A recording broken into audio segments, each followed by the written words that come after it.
There's a quote attributed to the Stoic philosopher Epictetus that stops people cold the first time they read it. He said, "Seek not that the things which happen should happen as you wish, but wish the things which happen to be as they are, and you will have a tranquil flow of life." Epictetus wasn't speaking from a place of comfort and privilege when he wrote that. He was a former slave. His master once twisted his leg, slowly, deliberately, as a demonstration of power. Epictetus calmly said, "You are going to break it." The master kept twisting. The leg snapped. Epictetus simply said, "Did I not tell you?" That's not a story about someone suppressing pain.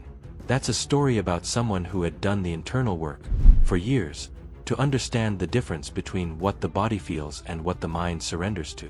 And here's what's wild. That kind of mental toughness wasn't just a personality trait Epictetus was born with. It was a trained skill. And the ancient philosophers had a very specific, very deliberate system for building it. A system that modern science is only now beginning to understand. We live in an age obsessed with comfort. Temperature-controlled rooms. Mattresses engineered to eliminate every pressure point. Apps that deliver food to your door so you never have to experience the mild discomfort of grocery shopping in the rain. And none of that is inherently bad. Comfort isn't the enemy.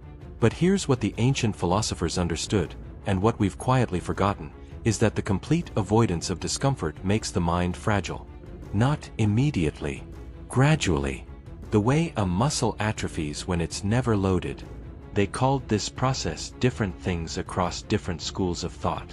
The Stoics called it ascesis, disciplined practice. The Spartans built it into their entire culture. The Cynics took it to an almost absurd extreme. The Buddhists approached it with nuance and precision. But all of them, from Athens to ancient India, arrived at the same core insight. The mind learns its own strength by being tested. And the body is the most immediate, most honest test available. Let's start with the Stoics, because they're the most systematic about this. Marcus Aurelius, Roman emperor, one of the most powerful men in the ancient world, voluntarily slept on a hard floor. He deliberately ate plain food when feasts were available. He woke before sunrise even when he didn't have to. Why? He wasn't punishing himself. He was training himself. The Stoic practice of voluntary discomfort was rooted in a specific philosophical idea, that most human suffering comes not from events themselves, but from our reaction to those events. And if you want to control your reactions under pressure, you have to practice being uncomfortable when the stakes are low. Seneca, one of the wealthiest men in Rome, wrote about regularly setting aside days where he would eat only the simplest food, wear the roughest clothing, and deliberately expose himself to cold. His reasoning was precise. He wanted to look his fears in the face and ask, "Is this really so terrible?" And almost always, the answer was no. This is what psychologists today call stress inoculation, exposing yourself to manageable doses of discomfort so that when real adversity arrives, your nervous system doesn't go into freefall. The Stoics were doing this 2,000 years before the research existed to explain why it worked. Marcus Aurelius put it plainly in his Meditations: the impediment to action advances action. The obstacle becomes the way. Physical discomfort wasn't something to rout around, it was training material. Now, if the Stoics were methodical about voluntary hardship, the Spartans were almost extreme about it. And it's worth understanding why, because it wasn't just about toughness for its own sake. Spartan boys entered a training program called the Agoge at age 7. They were given minimal clothing, regardless of weather. They slept on reeds they cut themselves. They were deliberately underfed and expected to find or steal additional food, and if caught, they were punished not for stealing, but for being caught. This sounds brutal, and by modern standards, much of it was. But the underlying philosophy was coherent. They were building young men who could function, think clearly, make decisions, stay calm, while cold, hungry, tired, and in pain. Because that is exactly the condition under which battle happens. And breaking down mentally under those conditions meant death. The Spartans understood something neuroscience has confirmed. Cognitive function under stress is a trainable skill. The brain, like any system, performs based on what it has been conditioned for. If you have only ever made decisions from a place of comfort and safety, your decision-making collapses when those conditions disappear.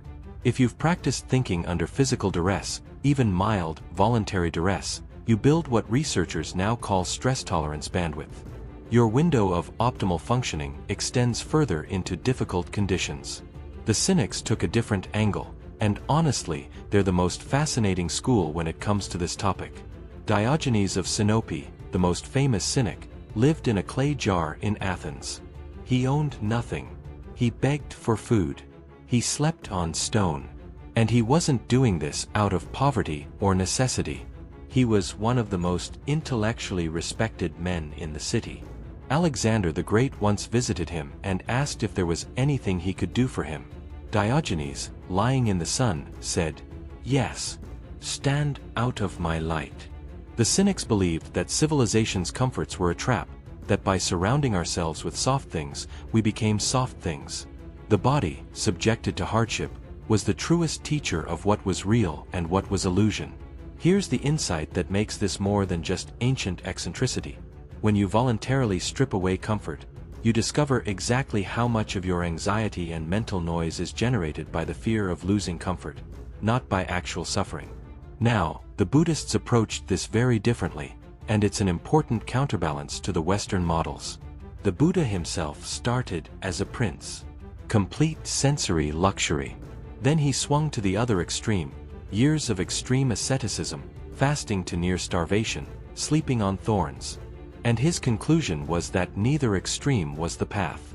What he arrived at was called the middle way, and it's more sophisticated than it sounds. The Buddhist insight wasn't embrace suffering or avoid suffering. It was learn to observe discomfort without being controlled by it. Through meditation, including body scan practices that deliberately bring attention to painful or uncomfortable sensations, practitioners train themselves to feel pain without the secondary layer of resistance to pain.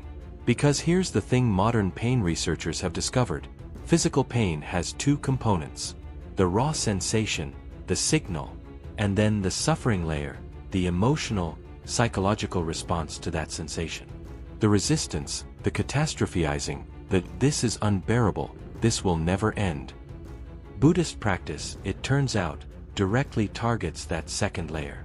And clinical studies using mindfulness-based pain reduction protocols, developed from these ancient practices, show measurable reductions in chronic pain perception, not by eliminating the sensation, but by changing the mind's relationship to it. The ancient philosophers knew what the neuroscientists are now mapping. Pain and suffering are not the same thing. One is physical input. The other is a mental choice. Delay the relief. When you're hungry, wait 20 minutes before eating. When you're bored, sit with the boredom instead of immediately grabbing your phone. When you feel the urge to quit a workout early, do 2 more minutes. These aren't about suffering, they're about building the gap between stimulus and response. And that gap is where all mental strength lives. Do hard things on purpose. Walk somewhere instead of driving. Skip the elevator. Sit in a hard chair when a soft one is available. Work without music or distraction. None of these are dramatic. All of them add up. And when real pain or difficulty arrives, and it will, use it. Not as a problem to escape as fast as possible. As information. As practice. Ask, what is my mind doing with this? Am I adding suffering on top of sensation? Can I observe this without being consumed by it? That's the question Epictetus was sitting with when his leg was being broken. That's what Marcus Aurelius was training for every morning on his hard floor. That's what Diogenes was pointing at when he told Alexander the Great to get out of his light. If this hit differently for you, drop a comment. Tell me which philosopher's approach resonated most. I read every single one. And if you're new here, this is what Fit and Curious is about. Digging into the real science and real history behind how humans work, and making it actually useful for your life. Subscribe, and I'll see you in the next one. Subscribe for more economic deep dives on industries, technologies, and global trends. New videos are coming soon, so stay tuned here.